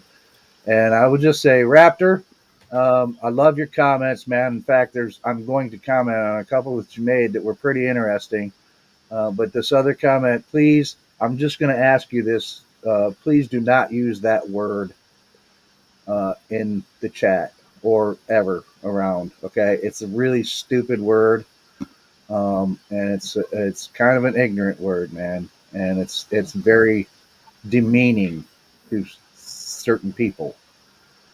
And I'm not going to say the word because I don't like it. It's a word that begins with R when referring to people. So you know what I'm saying, Raptor. Please don't use that word. You're more than welcome to continue your comments, but don't use that word, please. I'd like to say hello to Bodai. Nikki from Harry Man Hopes and Hoodwinks is in the chat. And also there was Eyes in the Woods that came in. Hello, Eyes. Also, I saw somebody else that came in. JC, I think it was, that came in. Hello, JC. Glad that you're here. And Raptor did have an interesting comment, and I understand his comment from earlier. He was trying to explain, and I can't scroll all the way back up to it, Raptor. So I think I got the basis of it. He says he doesn't believe that there's a Bigfoot in every scrap of woods all over the country and everywhere near all these suburbs and everything else. And I'll tell you, I don't believe that they're in every little piece of wood either. Myself, I don't. But he's saying that, the fact that that's his belief, that of course they're not just like, millions of them or whatever, that sometimes he finds it hard to believe all of the encounter stories. And that's fair enough. Yeah. It's hard to believe just how many people there look, are in the U.S. I don't believe that they're every freaking where. I don't know what the population of Sasquatch / Bigfoot is in New York, right? But I don't think that they're like, I'm not going to walk out to this little patch of woods out behind my house to see a Bigfoot living there. No. But, I mean, that is a thing. I don't believe that. Somebody else had something that they said that was very... Oh, JC had a comment for you. Leon, she wanted... Oh, hang on. She wanted you to create some kind... There it is. Leon, please do a video on perception. I'd love to see it. Even color isn't real. It's our perception. Everything outside of you is your perception. Life is an adventure. So there you go, Leon. There's a project for you. JC would like you to do a video. I do have one video. I do have one video on perception, and Jay, I'll hand it to you once I'm done here. And at the end of the video, I said, and that's the end of it. It's on perception. Then I come back, clip back on. Whoa, no, right away. Did any of you notice how many times I changed my shirt? Which was 4 times. Anyone notice how many things shifted on my table behind me, which were 18 different things? No one's gotten that yet. So I mean, 20/20 vision is this, the width of your thumb. And unless you're intently looking at that, that's 20/20 vision. Everything out here, even like right now, if you're viewing us right now, everything you're seeing behind me, your brain's reproducing that from a previous picture it's already taken. Your subconscious is alerted to your consciousness when something different comes into the picture. And that's when you drive down the road and you hear people who have hit people and say, I've never seen them there. Well, because their vision every time they've driven that road before doesn't include a person walking across the car. So that their retrieval system didn't retrieve it up to your frontal cortex. So you got a chance to say, whoa, oh, God, there's a person there. That's why it's important to live in the present moment and know how to live in that reality, not the imaginational reality, which a lot of people have a hard time negotiating. Jay, to you, you've been patiently waiting. You win the Oscar. Go ahead. No, I'm not. The only thing I was going to say, back to what started this whole conversation, that dude and his article. I wish that guy could have spent an hour and a half with me when I was froze solid on that stump after seeing that thing. I wish he could have just been in my body. And then finally coming to the realization that I've got to get out of here. And I had to turn my back to this thing I had just witnessed and get out of them friggin' woods I was in. I wish he could have been there in my body at that time. That's, I wish he could have been there. Would have never written that article, would he, Jay? He would not have written that article. You're right. Well, maybe he would have, just as an overreaction, worried about his own reputation. He might have had a whole crisis of confidence in his whole self and written some kind of craziness just to reassure himself, at least like for public appearances. When you see something, a creature like Joe and I and Leon and Jeff, Kevin, have you seen one? Oh, no, sir. I have not had a good visual. It wasn't no difference anyway. But if anybody that's witnessed one as close as we did, I'm here to tell you, it changes everything in your life. I don't care what anybody says. And when you realize there's a creature in those woods that could rip your head off, it scares the holy crap out of you. I don't care what anybody says. I don't care how brave you are. I don't care how brave you are. You can be the top gun and the top man in the SEAL Team 6, and it's still going to scare the crap out of you. Because it's not supposed to be there. That thing was not supposed to be there. It's very intimidating, definitely. I wonder what the ideal sighting distance is, like to avoid trauma. Oh, I could have stood to see him like from 100 yards away, and I would have been, probably not as, but close up. I mean, that's what they said too in that that was brought up too in that interview on Nicola Valley podcast. It was like, that was something that was said there. It's like, when you actually see one, it changes your life. And the same guy, that First Nations guy, said, it never leaves. I can see that thing. Just like I was, and when he was comparing with his encounter with his wife, because that apparently happened recently, he's like, yeah, I'm right back there, right, and I can see everything, smell everything, just like I was there again. Yeah. You see it, you see that. Raptor, okay, all right, fair enough question. I guess I gotta. Raptor wants to know. So what I say wrong? Tell me what I did wrong. I won't do it again. Okay, I hate using this word, but you use the word retarded, Raptor, and I don't like that word. Just know that. It's not really a good word to use to describe anybody, even yourself. I don't like that word. It's not a proper word. It's not one to use. It's just very demeaning. There's people out there that, yeah, maybe they don't think as fast as me, or, I might not think as fast as somebody else, which I'm absolutely sure of. But using that word to describe somebody, even yourself, is not good. So, yes, thank you. Now you know. Please don't use that word.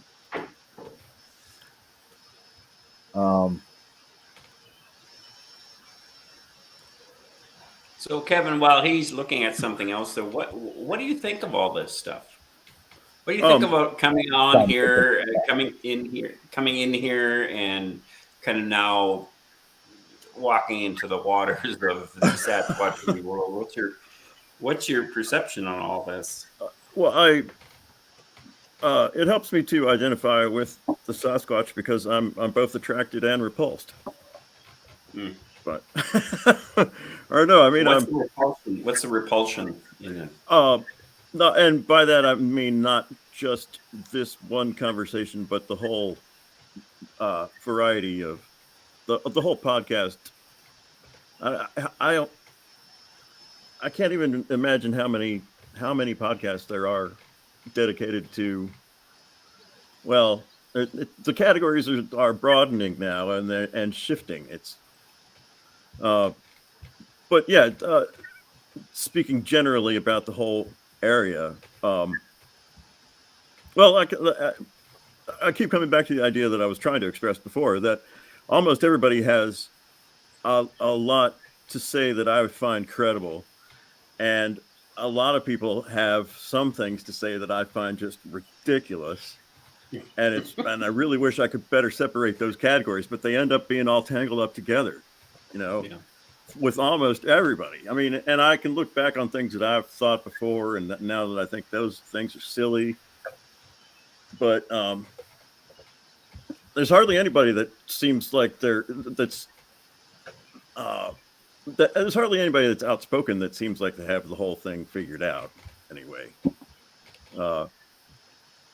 So yeah, that's a tough question, Leon. It's interesting. I'm really fascinated. I'm fascinated with the people. I'm more fascinated with the Sasquatch, but our access is so limited. It helps to have interesting people involved. And well, I think you're right. I think the problem is that the saturation of low capacity, it makes it harder to find the right resource people that you would need to even reflect on getting headway in this topic. Because as soon as you get online, it's just way too much of a current of the narration and you're having to waste energy having to fight against the current of the system ideology or perceptions, instead of, why don't we just start over? That's what we should do. And every topic that we are doing, if it's not working for you, start totally over from a different angle. And Joe and I have been talking about this too, is, I don't care who you are, whatever you perceive a Sasquatch is in your head, if you run across one, whatever those thoughts and those images are going to go out the window, because you're not going to know what you're looking at. You might have a reference point. You can say, it might look like this, you might look at that. And if you guys caught me with Joe, I've asked him 3 times in a row, tell us what you're looking at, Joe, and he can't. That gives his story more credence than the one who can say, well, it looks like a Sasquatch. No, it looks like something that you heard would represent a Sasquatch, but what are you looking at? Tell me what you're looking at. And there's a blip in their capacity to know. And I don't think, you see my icon. Sasquatch in the back of moose, whatever, I don't think when I see a Sasquatch, if I see one again, I don't think it's going to look anything whatever A&I picture is that's out there, or anybody else's formulation of what it is. It's going to look natural to the world, but something I've never seen before. And then I'll have to build off of that, whatever that is. And again, that idea about people start from scratch. Don't go in the bush looking for Sasquatch, because all the information you're following to try to find a Sasquatch is not helping you. Are you sure, Leon? 50 years. 50 years. That's telling us something. Unless you want to keep your head in the sand. We don't know what we're talking about. We don't know what we're doing. Let's find out what we're supposed to be doing instead of the ideas of what we think we should be doing. We got to find it out, narrow it down, and then if there's nothing out here and we're all delusional, that's exactly what evidence will stand on that. If we're not, and there is something out there, we're not helping out our own cause. No wonder people don't want to deal with professional people. Don't want to. Maybe we need to have, a big camp meeting and have everybody, drop your old allegiances and alliances and come together as Sasquatch people. Or I don't know, that would be tough. There's always going to be people who are interested to separate themselves rather than join. Yeah. And I go back and forth on that all the time. It was important for me to be part of a group of something for a while, and then it was important to separate from those same people for a while. And I really don't know. This is like the closest I've found to a coherent community on the web. Yeah, totally.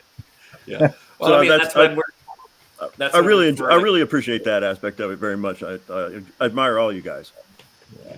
And I really appreciate you, Joe. Thank you for allowing me on your podcast tonight. Man, well, you're welcome all the time, man. I mean, look, that is one thing that, a lot of us, I got to tell you, man, community is important.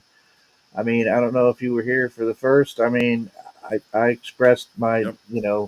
deep felt affection for these people, man. I mean, I've reached out, man, and people are helping me out of an extremely tough jam that I can't get out of all by myself. And thank you, Leon, for your excellent advice. But yeah, there's a community to it, and it's got to be like Leon says, it's got to be the right community, right? Um, and I think I've found those people. I've found enough people that can help me help myself get out there and get some answers. Whatever my questions happen to be. Stay motivated. And that's an important part of it too. You know, is that there is community. And that is a draw. That's a draw for everybody. Yeah. And it's just that 90% of this I am calling 90% is pop culture Bigfoot. And that's what a lot of people see the most of when they first come in and they got an interest. So if they get into it, they're going to fall into pop culture Bigfoot before they find the guys like me and Brent and Leon and Thomas Steenberg and, all these people that are going, no. Look, we got to go about this scientifically. We got to try to think of this objectively. We got to get this evidence.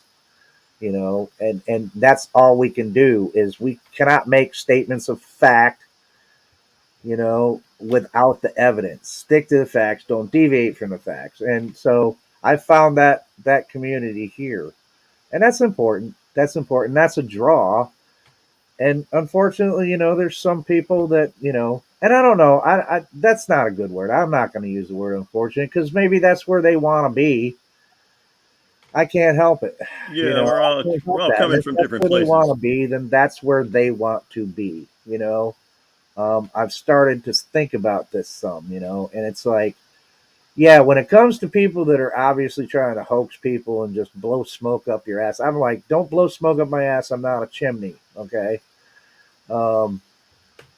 Now those people I have a problem with. I always speak out about, but the other stuff, I can't, if that's where they want to be with this whole thing, well, let them have it. I don't know what else to think about it sometimes, and I'm not trying to change the whole community here, single handedly. You must all think like Satch Squatch, Right. or anything like that. So a topic maybe for another night is, but that you just reminded me of is how I imagine that it must be radically different being West Coast mindset versus what I experience here in the mid-Atlantic seaboard, where there's not a remote square inch of ground, within 100 miles.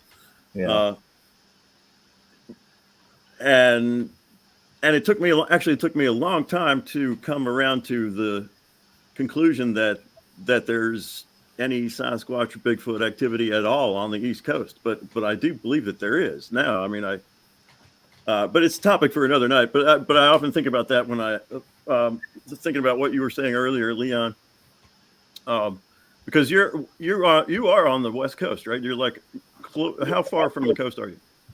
Well, I'm about 3 hours inland. So Thomas is more in tiger forest, you could say, whereas I'm in lodgepole pine.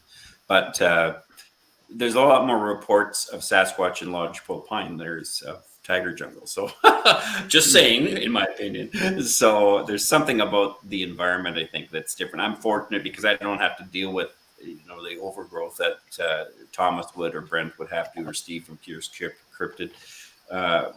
Lodgepole pine is nice because it's all thinner type of forestry, and it's also on sand, like it likes a lot of mineral soil and so you can more readily find tracks in my location than you would in any of those other locations because the undergrowth is just so well, tiger jungle kind of. So. Yeah, I don't look for tracks often enough just because I've become accustomed to being places where they're just not to be found. Right. But I don't know. I feel like I must have missed something though. I got to rededicate myself to actually looking for tracks.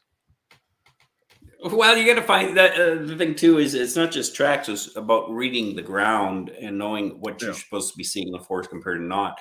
And I think that's the key part that I think a lot of people, we like the idea of Sasquatch. We don't like the idea of educating ourselves about neat things in the bush. But if you can get the payback loop happening inside your system of learning neat things in the bush, that neatness is going to impress your friends, and you're going to feel really confident about your sense of self, which means you're going to be more in a relaxed state in the forest. So if they are natural to the forest, they're going to be a little more curious to come and see you instead of being your typical, North American loudmouth schmuck that enters the forest thinking, we're not. We're obnoxiously loud compared to any other animal in the forest. Deer walk right up to me, ducks to me, grizzlies, cougar. Man, you'd think you'd be able to see a 600-pound grizzly come up at you. No. You turn around, there he is, standing there. Oh, what are you doing? I noticed we lost Jay, so thanks for coming on, Jay. I think he had to go spend some time with the bride-to-be. I think I probably should sign off here too. I just wanted to make sure that my microphone actually works and that it does. And it's good. We're already at the 2 hour. Good to meet you. Good to see you both. 2 hour and 11-minute mark. Wow, this went on longer than I thought it would actually, but that's great. We had fun. I think. Absolutely. There was some emotion there. I'm sorry. That's no, right. I'm not. I'm not sorry for it at all. That's me, man. I'm a crier, man. I'm a crier. I can't help it. Things affect me, and I cry. So I want to thank everybody. I thank you, Jay, for jumping on. Thank you, Leon. Thank you, Kevin, for coming in and helping me out with the show. And I hope you guys in chat, I hope you guys have had a good time here and maybe found some ways to think about something a little differently, maybe, or not. And if I didn't get to you in the chat by saying hello, I apologize. I appreciate you all. Thank you guys for all the support you're giving me. And I guess that's about it, fellas. Any last words, Leon? I like your new hat. Thank you. Kevin, any final words? Like an Amish person now. I like the hat too. I like the hat too. I don't have one of that style. I've been thinking I need to get something like along those lines. Cool. Somebody said I went Amish, but Yeah. It's okay. That's okay. It's a look. I might stick with it for a while. So, but thank you, Chad. I love you all. Don't sweat the petty stuff. Don't pet the sweaty stuff. And I'm eventually going to be seeing you from the forest. All right. Good night, all.